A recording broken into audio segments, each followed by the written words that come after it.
Kamusta? Ako nga pala si Jade Domo. Magbabike ako ng solo patungo Singapore galing ang Bangkok. Gamit nga lang ang bisikleta. Sa totoo lang, hindi ko alam kung anong naglihintay sa daan. Pagod, ulan, takot o mga karanasang hindi ko malilimutan. Pero isang bagay lang sigurado, hindi na ako makakauwi hanggat di ko natatapos ang biyaheng nito. Kaya tara, samahan niyo ako sa bawat padyak, bawat hamon at bawat tagumpay. Tara!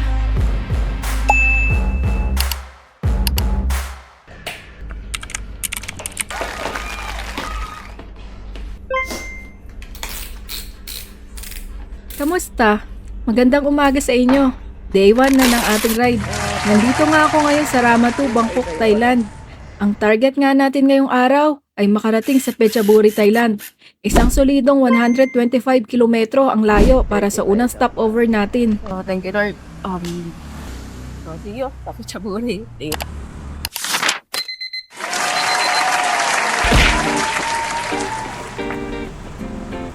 Ito yung malalaking highway dito. Medyo nakakalito rito, lalo na sa mapa. Ilalagay ko dyan sa gilid yung mapa na dinadaanan ko. Buti, Sir Simon, nauna dito. Yun na lang yung sinusunod ko, yung ginawa niyang daan. Alising ko nga ng umaga nang nag-ride out ako. Madilim pa nga ang paligid. Bago pa ako pumunta rito sa Thailand, plano ko na talaga iwasang magbike ng madilim. Mag-isa nga lang kasi akong papadyak, kaya iniiwasan ko ang anumang pwedeng mangyaring masama. Pero bakit ko nga kailangan agahan ngayon? Para hindi ko nga abutan ang grabing traffic dito sa Bangkok. May nakilala kasi akong rider na gumagawa rin ng journey na to. Nauna nga siya sa akin ng 3 araw. At sa kanya nga galing ang ruta na ginagamit ko ngayon sa mapa. Ang pinaka-importanting advice nga niya sa akin ay ang umalis ng maaga para makalusot agad. Kasi kapag sumabay nga ako sa dagsa ng mga sasakyan, mahihirapan na ako makalabas ng syudad. Sa totoo lang, ang pinakamalaking challenge ko rito sa Thailand ay ang naglalakihang highway. Napakabilis ng mga sasakyan, nakakalito ang mga intersection. Plus, madilim pa noong nag-umpisa ako. Habang pumepedal ako, halo-halong emosyon ang nararamdaman ko. May kaba, may takot, pero higit sa lahat, excitement. Ito na talaga yun. Simula na ng journey ko. Ito ang unang araw ng pagsubok para bawasan ang mahigit 2,000 kilometrong layo patungong Singapore. 25 kilometers, sa dalawang ka. Medyo lang ako ng hotel. Luli pa ako. Sa Melika po. Ito nga lang ang tanging daan dito para makalabas ka ng Bangkok. Ang dumaan nga sa naglalakihang highway. Paunin. Nga sod mo sa gilid. Ano siya? Elevated ramp. Para sa mga motor. 50 kilometers. At syempre, ang nagpapatagal talaga sa akin dito ay ang pagkuha ng pictures. Wala nga sa Pinas nito kaya tigil ako kapag may magandang view. At ito nga, may nadaanan nga akong temple. Literal na dinaanan ko lang talaga. Hindi ako kumakain ng masal. Gutom na ako. Pag lumiko, doon ako maghahanap ng pagkain kasi gahanap ako yung may CR. Case, kailangan nagpawas ako ng konti ng araw na. Ahon, may ahon. Maahon ako kapag may tulay. Habang lumalayo ako sa syudad, unti-unti ko nga din nakikita yung ibang klaseng ganda ng Thailand. Ganda dito sa kaliwa. Pispan. Phetchaburi. 68 kilometers mo. Welcome to Samut. Dili mo na ako ng lamig na inumin.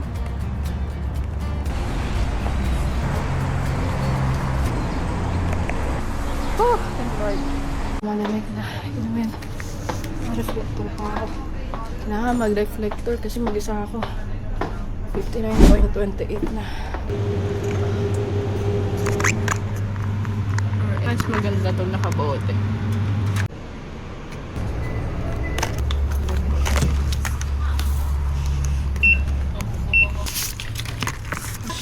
Alay ba?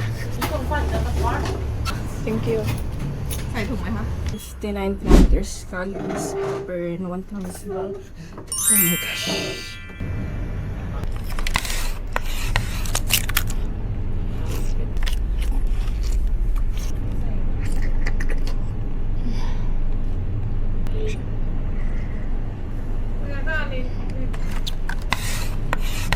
Half price na siya kasi pa-expire na siya. Sakto, may mga CR yung mga kaso ng sa kanila. 70 kilometers.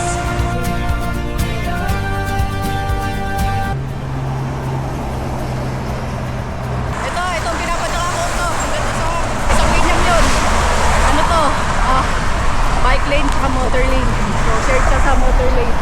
Malaki. Nasa kilid na ako. Dito na ako sa bridge.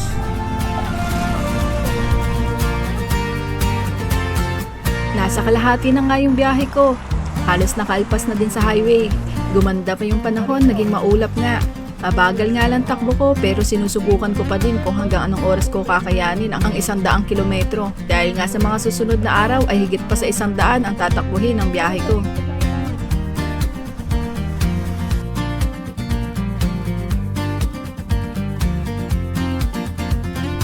Kilometers. Sino Doggy? Yeah, I'm going. Hindi naging madali ang paglabas ko rito sa Bangkok. Aabutin nga sa halos 50 kilometers bago ko talaga maramdamang papasok na ako sa probinsya ng Thailand. Ang ride na to ay aabot nga ng 125 kilometers patungo nga sa tutuluyan ko ngayong gabi. Pero magpapalag din ako sa gabi. Pwede na rediretso ako. Maganda naman bike. Almost. 90 kilometers. Naka 90 kilometers na ako. 11 o'clock na. Makain na muna siguro. Yes. Maahon tayo. Marami pa akong time sana. So sanang tignan yung floating market eh. Pero sayang kasi malapit na ako sa Phetchaburi. 10 kilometers na. Hanap na ako. Tarik boy.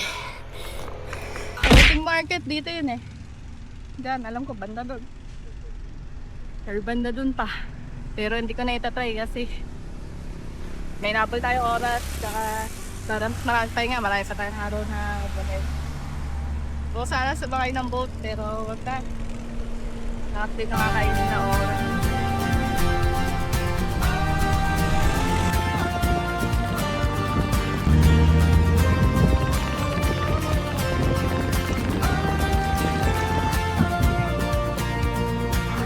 So this is day 1, Bangkok to Singapore. Welcome to Thailand! Welcome to Thailand!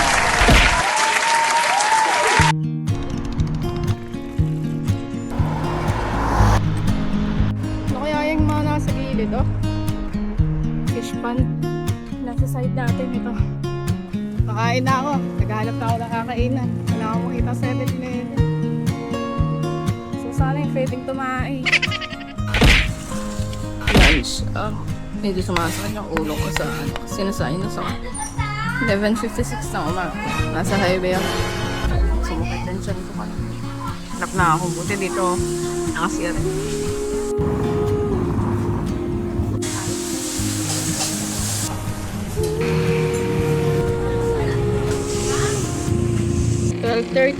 Start ulit ako mag-ride. Nakatapos ko lang mag-lunch. So, nasa 99.75 kilometers na ako. Konti na. Dito na ako. Nasa 107 kilometers na ako. Puro pala yan na yung nakikita ko. Tsaka fish pond. Wala masyadong sasakyan dito sa probinsya. Kaya gaya sa city. Kaya comfortable mag-bike. Init na boy. 110 kilometers. 112 kilometers. Let's go. Medyo papasok na ako ng Phetchaburi. Dito ako sa bayan dumaan, hindi sa highway. Medyo tahimik.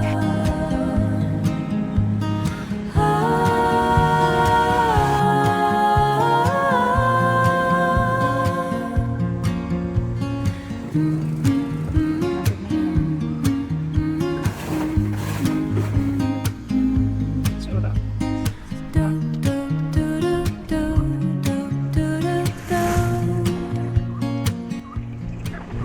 Ilog.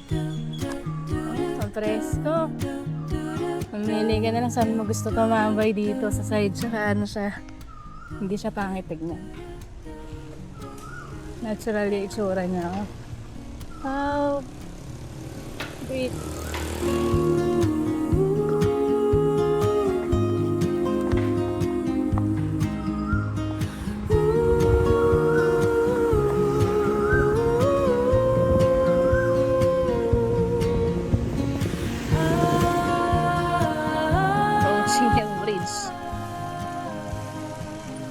Oopsie, lalim tayo, guys. Woohoo! Nice one. Betchaburi River.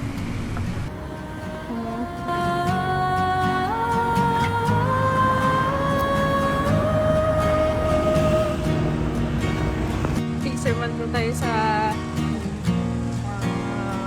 Betchaburi River.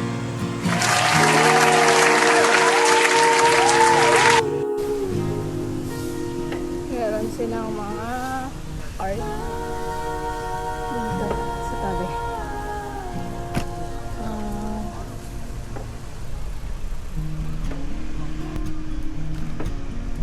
So, nasa mismong bayan na ako ng Betchaburi.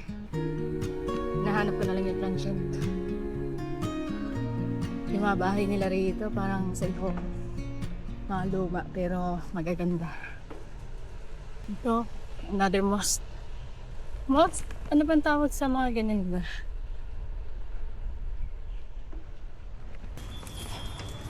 Wait lang, hindi ko matandaan kung ano. Time check, 2:00. So, dito na si Mara. Pinasok ko na siya. Nagpaparenta rin sila ng bike dito. Ang ganda dito sa guest house. May mga bike din silang pinaparenta. Ang ganda dito. Mamaya maliligo muna ako. May free breakfast sila kasi hindi ko nang haabutan. Sabi ni ate. Kumuha na lang daw tinapay doon tsaka saging. I-ready daw niya sa umaga. Ng bawat hakbang parang kalsadang walang ang hanggan.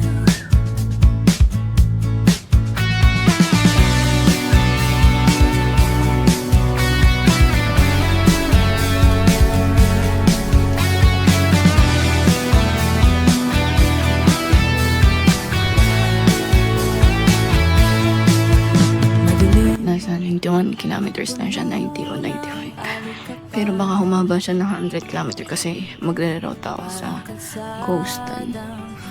So, ngayon, hihintay ko lang medyo mawala yung araw. Bibili ako dun sa night market. Puno ng alikabok, pero ang loob ay hindi matatayo. Dito ako sa market area. Sabi nila ay malayo pa ang dulo, ngunit sa bawat hinga may iman ang paa. Tuloy lang kahit mapagod man ang paa. Area Ang 120. liwanag ay darating, maniwala. Hindi bibitaw, pikit, tanaw ang pangarap. Tumuloy lang, ang liwanag ay darating, maniwala. Hindi bibitaw. Tapos yung chinelas, bawal lakya. Ang sarili ang aking magiging sandigan. Ang sarili ang aking magiging sandigan. Ano kami ng mga pesto. Sige. Papasok na ako. Tapos dito yung unit ko.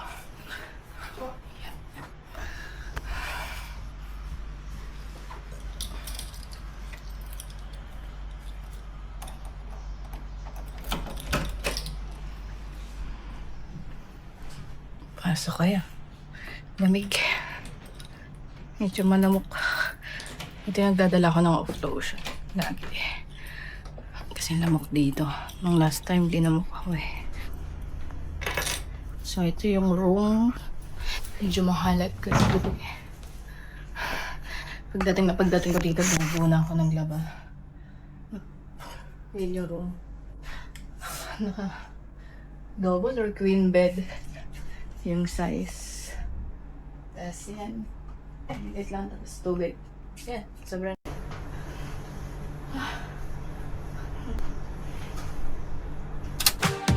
Longitude lines begin to blur, leaving all the ghost we were. Velocity is a silent hum, marching to the pulse of the drum.